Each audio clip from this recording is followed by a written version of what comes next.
Tommy Motola, a name that resonates through the corridors of the music industry, echoing with tales of power and influence, a name synonymous with power. His presence was like a storm, shaking the very foundations of the industry. The music industry trembled before him. Executives would gather in hushed meetings, their faces etched with tension, knowing that Motola's decisions could make or break their careers. He was the head of Sony Music, a titan, his influence undeniable. Artists craved his attention. They knew that a single nod from him could catapult them to stardom. Careers were made and broken with a snap of his fingers. The hallway outside his office was often filled with nervous artists waiting for their fate to be decided. But behind the success, a darkness lingered. Whispers of ruthless ambition, a hunger for control. Stories of his relentless drive to dominate the industry were common. Motola's brilliance was matched only by his ruthlessness. His intense gaze could pierce through any facade, revealing the true intentions of those around him. He understood the music business better than anyone. His knowledge was vast, his strategies impeccable. He could predict trends and steer the industry in the direction he desired. He knew how to manipulate the media. Headlines were crafted to his advantage, stories spun to maintain his image of invincibility, how to control the narrative. Every move was calculated, every decision a step in his grand plan. He played the industry like a chess game, always several moves ahead, and he used that power relentlessly. Meetings were intense, his presence commanding, no one dared to challenge him openly. His critics whispered of shady deals and backroom bargains. Allegations of corruption and manipulation were rife but rarely spoken aloud. Of artists exploited, their careers held hostage to his whims. Contracts were torn up, dreams shattered, all at his discretion. But few dared to speak openly. The fear of retribution was too great, the consequences too severe. The consequences were too great.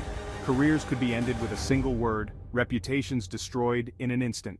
This is the story of the man who ruled the music industry, a tale of power, ambition, and the dark side of success. Tommy Motola, the Emperor of Music.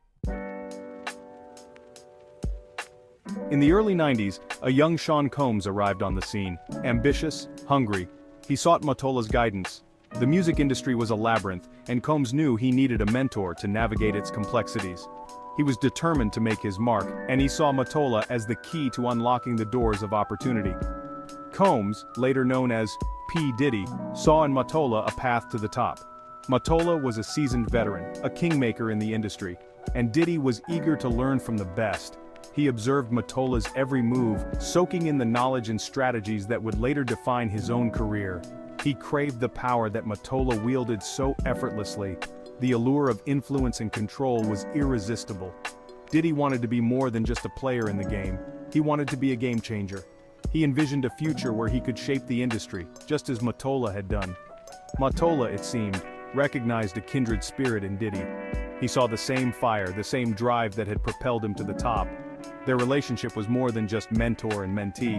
It was a meeting of minds, a fusion of ambition and vision. He took the young entrepreneur under his wing, mentored him. Motola shared his insights, his secrets, and his strategies. He taught Diddy how to navigate the treacherous waters of the music industry, how to turn challenges into opportunities, and how to build a brand that would stand the test of time. Guided him through the treacherous waters of the music industry.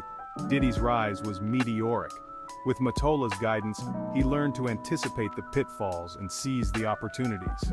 He became a master of the game, turning every setback into a stepping stone. He founded Bad Boy Records. This was not just a business venture, it was a statement, a declaration of his arrival and his intent to dominate. Bad Boy Records quickly became a powerhouse, a symbol of Diddy's vision and determination. His artists, the notorious Big, were a testament to his ability to spot and nurture talent. Biggie's success was a reflection of Diddy's vision and Motola's influence. Together, they created music that defined a generation. Puff Daddy and the Family dominated the charts. Their music was everywhere, a constant presence on the airwaves. Diddy's influence was undeniable, and his artists were at the forefront of a cultural revolution. Some whispered of Motola's invisible hand guiding Diddy's success. There were rumors of backroom deals and strategic alliances. Was Motola the puppet master, pulling the strings from the shadows? Or was he simply a mentor who had given Diddy the tools to succeed? Was this a strategic alliance? Or something more sinister? The truth may never be fully known, but one thing is certain: the partnership between Motola and Diddy changed the landscape of the music industry forever. Their legacy is a testament to the power of ambition, mentorship, and the relentless pursuit of success. Diddy learned quickly. He was a fast learner, absorbing everything around him like a sponge. The glitz and glamour of the late 90s were his playground, and he knew how to play the game better than anyone else. He adopted Motola's aggressive business tactics. He wasn't afraid to get his hands dirty, to make the tough calls that others shied away from. Negotiations were battles, and he was always prepared to win. He understood the importance of image, of cultivating an aura of power. Every move was calculated, every appearance meticulously planned. The mirror was his confidant, reflecting the image he wanted the world to see. He became a master of self-promotion. Interviews, public appearances, and media interactions were all part of his strategy. He knew how to keep the spotlight on himself, how to make headlines and stay relevant. He surrounded himself with the hottest artists. He threw lavish parties. These gatherings were more than just social events. They were networking opportunities, a chance to forge alliances and strengthen his position in the industry. Diddy became synonymous with the opulent lifestyle of hip-hop's elite. Luxury cars, mansions, and high-end fashion were not just accessories but symbols of his success. He embodied the dream that many aspire to, but this rapid ascent came at a cost. The higher he climbed, the more enemies he made. The shadows of his past began to loom larger, and the whispers of discontent grew louder. Whispers of violence and intimidation followed Diddy. Rumors of strong-arm tactics and behind-the-scenes power plays became part of his legend. The line between myth and reality blurred. His rivalry with Tupac Shakur and Death Row Records escalated. What started as a musical competition turned into a personal vendetta, with both sides unwilling to back down. The East Coast-West Coast feud gripped the nation.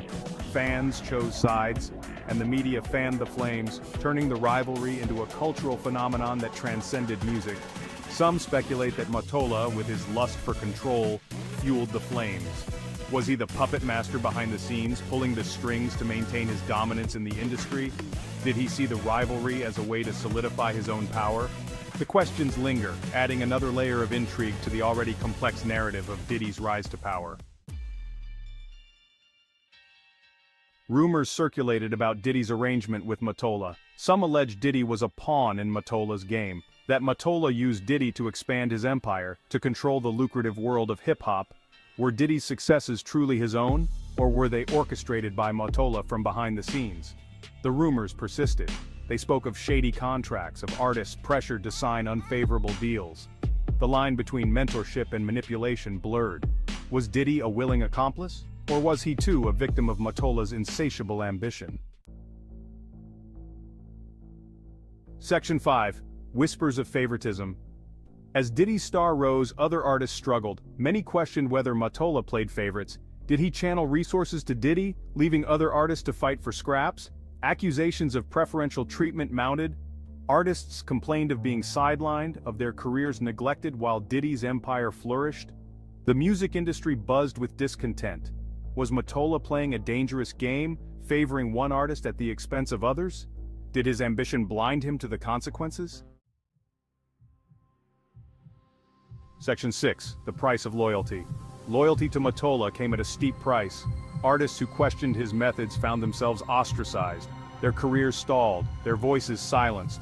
Those who dared to speak out paid the price. They were blacklisted, their music buried, their dreams crushed under the weight of Motola's influence. The industry remained silent, complicit in Motola's reign. Fear was a powerful motivator. To challenge Motola was to risk everything. Section 7. Cracks in the facade. But even empires crumble. Motola's reign was not invincible. As the new millennium dawned, cracks appeared in his facade. His marriage to Mariah Carey, a global superstar he had helped create, crumbled in a very public and acrimonious divorce. Carey's allegations of controlling behavior and emotional abuse sent shockwaves through the industry.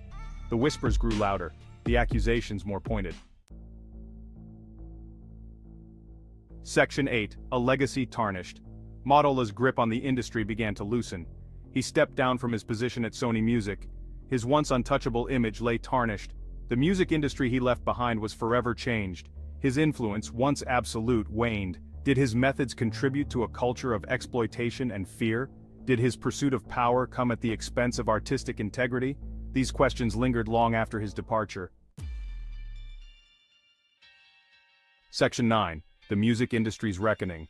The music industry today grapples with its past. The legacy of powerful figures like Motola is under scrutiny. The Me Too movement brought to light the pervasive abuse of power in the entertainment industry. The industry is forced to confront its complicity, to examine the systems that allowed such abuse to flourish. The reckoning has begun. Section 10.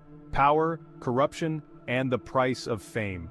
The story of Tommy Motola and P. Diddy is a cautionary tale. It exposes the dark underbelly of the music industry, the seductive allure of power, the corrosive nature of unchecked ambition. It reveals the Faustian bargains made in the pursuit of fame, the price paid by those who dared to challenge the status quo. It begs the question, what are we willing to sacrifice for success? And what is the true cost of our silence? Section 11. Echoes in the music. The echoes of this story reverberate today. We hear them in the voices of artists demanding fairness, in the calls for greater transparency and accountability. The music industry is at a crossroads. Will it continue to operate in the shadows, or will it embrace a new era of ethical behavior and artistic integrity? The answers lie in the hands of those who create the music, and those who consume it. The power of change rests with us all.